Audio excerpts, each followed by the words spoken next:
Halo pemirsa, kembali lagi dalam program Ngobrol Bareng. Di sini VJ masih sama Mr. Ardi selaku koordinator bilingual SDIT Al-Kausar Cikarang. Baik, Mr. Ardi, ini kita mungkin pemirsa BRTV di rumah khususnya ayah bunda ya yang masih pengen tahu sebenarnya program bilingual ini gimana sih cara penerapan metode pembelajarannya nih Mr. lebih spesifik lagi gitu. Oke, baik, terima kasih. Jadi pembelajaran yang pertama seperti yang disampaikan sebelumnya ya. Jadi kalau secara konsep itu kita memang menyamakan, namun nanti penerapannya itu beragam ya. Dan salah satu metode pembelajaran yang kita lakukan adalah dengan menggunakan yang namanya flashcard gitu ya, atau beberapa tools yang nanti mendukung untuk pembelajaran. Terutama anak kelas 1 tuh. Anak kelas 1 tuh mereka masih visualnya itu harus banyak. Jadi visualisasinya itu harus kuat gitu ya, dengan memberikan gambar-gambar, kemudian ditebak ini namanya apa, itu untuk kelas 1. Begitu juga dengan kelas 2 sama 3 yang masih terbilang kelas bawah ya. Nah untuk kelas atas itu nanti kita biasanya memberikan beberapa game gitu ya, berkaitan dengan materi yang kita sudah ajarkan. Kelas 1, 2, 3 juga iya, tapi sesuai dengan materi mereka sendiri. Kemudian yang kedua itu kita di setiap kelas itu kan sudah ada TV tuh. Nah TV itu kita gunakan kadang mereka kita minta untuk nonton bareng, kemudian memberikan review. Tentunya nontonnya itu menggunakan bahasa Inggris. Kemudian listening, ada beberapa listening juga yang kita berikan kepada mereka. Karena kenapa? Jadi komponen 4 itu memang harus mereka kuasai, bukan sekedar speaking. Listening juga iya, kenapa? Tidak mungkin mereka yang ngomong terus, ada saatnya mereka yang harus merespon. Jadi ketika orang ngomong juga paham gitu ya. Oleh karena itu kita train juga brain mereka, telinga mereka untuk mencerna, menangkap dan memahami apa yang disebut atau disampaikan oleh lawan bicara gitu ya. Oleh karena itu dengan berbagai ragam dan juga mungkin jenis-jenis dari pembelajaran bahasa Inggris yang bisa membantu mereka dalam meningkatkan skillnya. Tapi di akhir pembelajaran gitu biasanya ada apa ya, ada ujiannya nggak sih Mister, kayak untuk di program bilingual itu, atau ada targetnya misalkan kalau kelas 1 minimal harus hafal berapa vocab gitu, atau ada hal-hal lain kayak gitu untuk menunjang si program bilingual ini? Ya, untuk menghafal beberapa vocab termasuk expression itu ada di setiap guru. Nanti guru yang menentukan berapa untuk pekan ini atau bulan ini berapa yang harus dihafal gitu ya. Jadi itu kembali lagi ke gurunya nanti untuk menargetkan, melihat kondisi dan kemampuan anak-anaknya seperti apa. Karena kita juga harus meng-screening dan mengetahui kemampuan anak-anak. Nggak bisa juga langsung memaksakan gitu ya, perlahan menyentuh. Karena namanya bahasa Inggris itu sedikit pelajaran yang mindset dulu itu adalah agak gimana gitu ya, horor. Jadi kita bagaimana menarik dulu perhatian anak-anak dan agar mereka itu tertarik dan senang belajar bahasa Inggris gitu. Jadi ketertarikan dulu yang ini ya kita bangun. Oke, baik. Untuk mereka tertarik dulu nih dengan bahasa Inggris ya. Tapi kalau udah agak nggak suka kan agak susah ya sebenarnya. Oke, baik. Nah ini apa namanya, kalau ke anak-anak kelas 1 kan mungkin banyak ya tools-tools yang mereka terima gitu ya. Kelas 1, 2, 3 oke lah, mereka masih mau nih games gitu-gitu. Nah ini kan yang agak sulit sebenarnya di kelas 4, 5, 6 yang udah mulai menginjak remaja gitu ya. Nah ini penerapannya gimana kalau untuk kelas atas tuh Mister? Maksudnya apakah mereka dilatih misalkan pidato bahasa Inggris atau seperti apa tuh Mister? Nah kalau itu biasanya kita pakai speaker, jadi semacam public speaking yang kita bangun di sini bukan bahasa Inggrisnya saja tapi mentalnya juga ketika berdiri depan umum.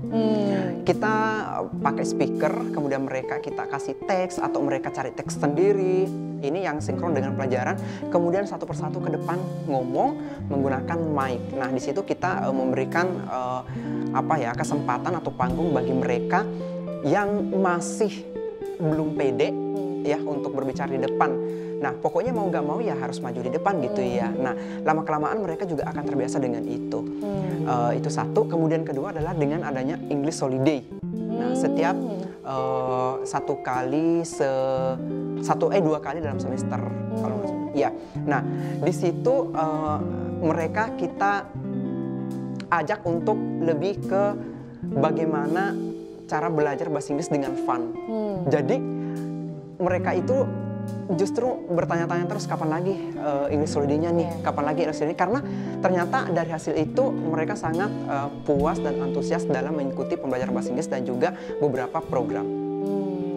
English Holiday. Iya. Berarti satu semester ada 2 kali itu? Ada 2 kali, kalau tahun kemarin 2 kali, kalau tahun ini kita 1 kali aja karena banyak kegiatan dari program lain juga. Iya, karena punya banyak agak padat ya di semester ini berarti. Padat banget. Tapi biasanya mungkin diterapkannya semester minimal 1 kali gitu ya? Iya, 1 kali dalam 1 semester. Itu belum lomba-lombanya bahasa Inggris, itu baru English Holiday. Oh, English belum lombanya, nanti ada juga English Camp-nya. Wah, banyak banget ya? Iya, ada English. Tapi itu berarti termasuk dari aktivitas-aktivitas dari si bilingual ya? Iya, semua bilingual. Jadi English Camp mereka nanti itu nginap di sekolah, dan itu English Camp, jadi mereka menggunakan bahasa Inggris dan beberapa kegiatan di dalamnya nanti. Jadi mereka nginep harus pakai bahasa Inggris semuanya ya? Iya, pakai bahasa Inggris.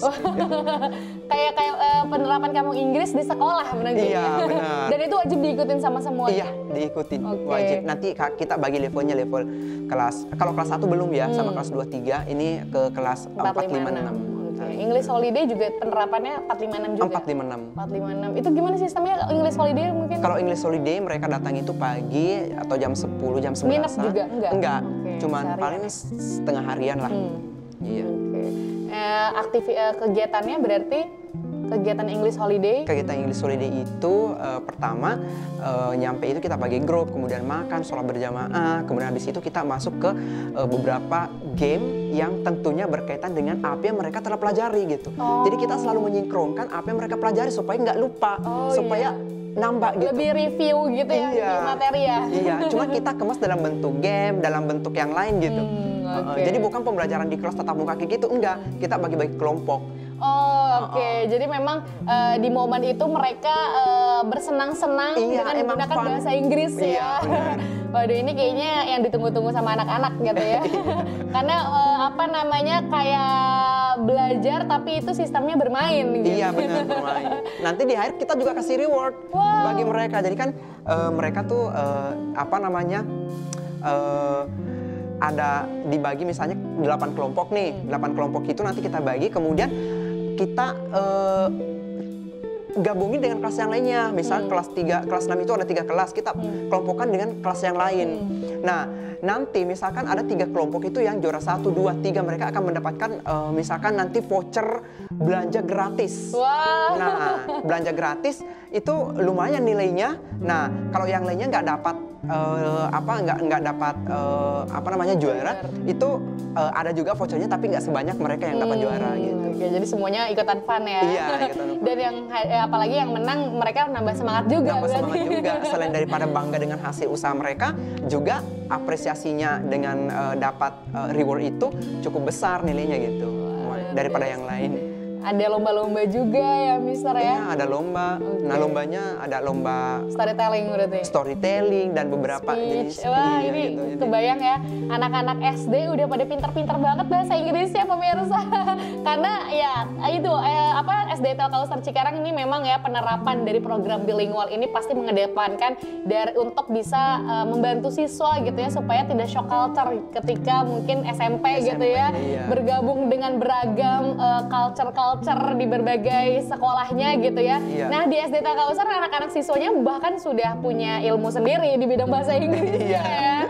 Waduh, luar biasa sekali. Nah, ini Mister mungkin sejauh ini ya penerapan program bilingual berarti dari awal 3 tahun itu berarti Mister ya yang koordinasi bilingual, atau mungkin Mister di berapa tahun ini? Sekitar 2 tahun terakhir ini. 2 tahun ya, berarti menjalankan proses membangun program bilingual di SD Telkomsel pasti ya. Tapi gimana sih Mister kesulitan mungkin kendalanya sejauh ini dalam penerapan bilingual ini, Mister?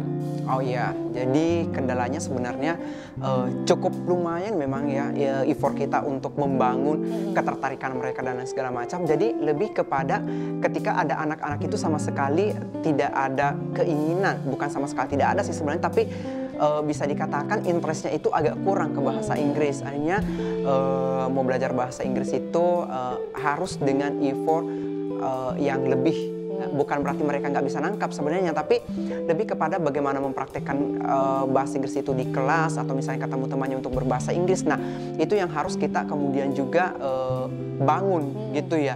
Karena kenapa? Sekedar menghafal kosakata, sekedar memahami materi itu masih kurang. Kita harus mempraktekkan. Nah, mempraktekannya ini yang kadang-kadang membuat kita itu merubah-rubah pola untuk bagaimana mereka itu bisa menggunakan bahasa Inggris dengan speaking itu.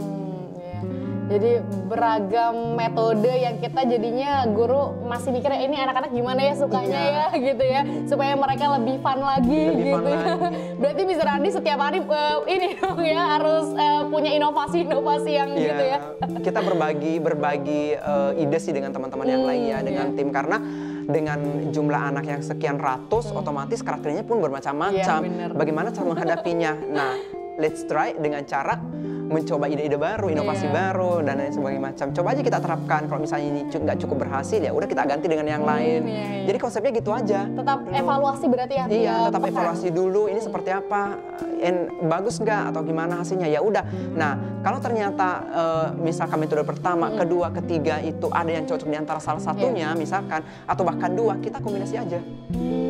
Gitu. Jadi tetap terus evaluasi supaya ya pasti balik lagi hasilnya ke anak itu sendiri gitu ya. Baik, ini luar biasa sekali ya para pengajar di SD Telkomsel memang sangat mengedepankan untuk bisa memajukan potensi para siswanya. Baik. Nah, terakhir nih Mr. Andi selaku koordinator program bilingual di SD Telkomsel, harapannya apa sih sebenarnya Mr. Andi? Yang pertama harapannya adalah satu,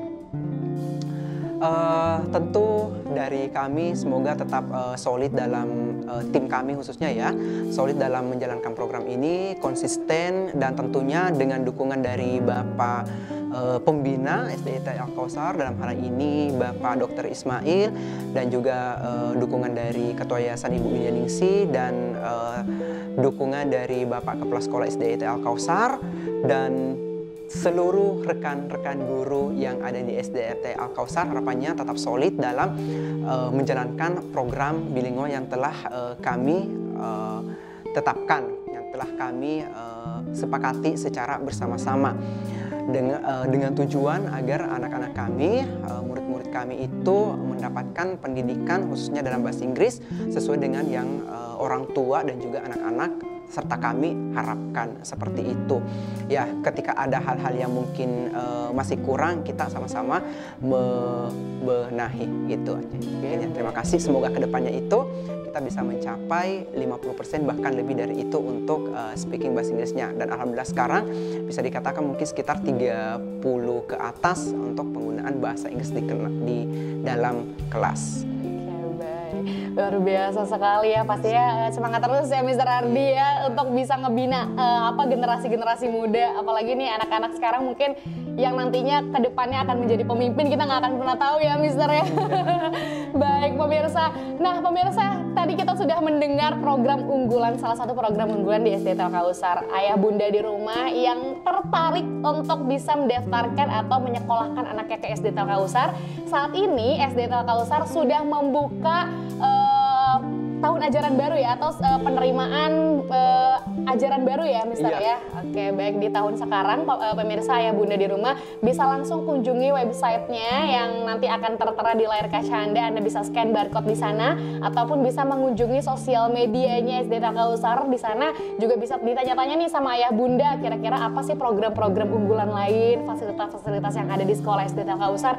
Bisa langsung dicek di websitenya di SD Telkomsel Cikarang, ataupun bisa menghubungi nomor ataupun informasi lebih lanjut di barcode yang ada di layar kaca Anda. Sekarang sudah buka pendaftaran gelombang baru gitu ya, dan pastinya ini sangat terbatas ya Mr. Ardi ya, karena di SD Telkomsel mengedepankan untuk setiap potensi, jadi tidak terlalu banyak gitu ya anak-anaknya, tapi bisa lebih maksimal kembali gitu ya untuk bisa mengajar. Jadi buruan ayah bunda di rumah yang tertarik untuk bisa menyekolahkan anaknya di SD Telkomsel bisa langsung kepoin atau bisa langsung datang ke sekolah SD Telkomsel yang alamatnya bisa tertera di layar kaca Anda. Baik, terima kasih Mr. Ardi sudah meluangkan waktunya untuk sharing sama kita ya seputar keseruan program bilingual di SD Telkomsel. Pemirsa juga jangan lupa tetap terus saksikan program-program BRTV. Saya Via Junita dan juga Mr. Ardi pamit undur diri. Wassalamualaikum warahmatullahi wabarakatuh. Terima kasih, Mister. Ya,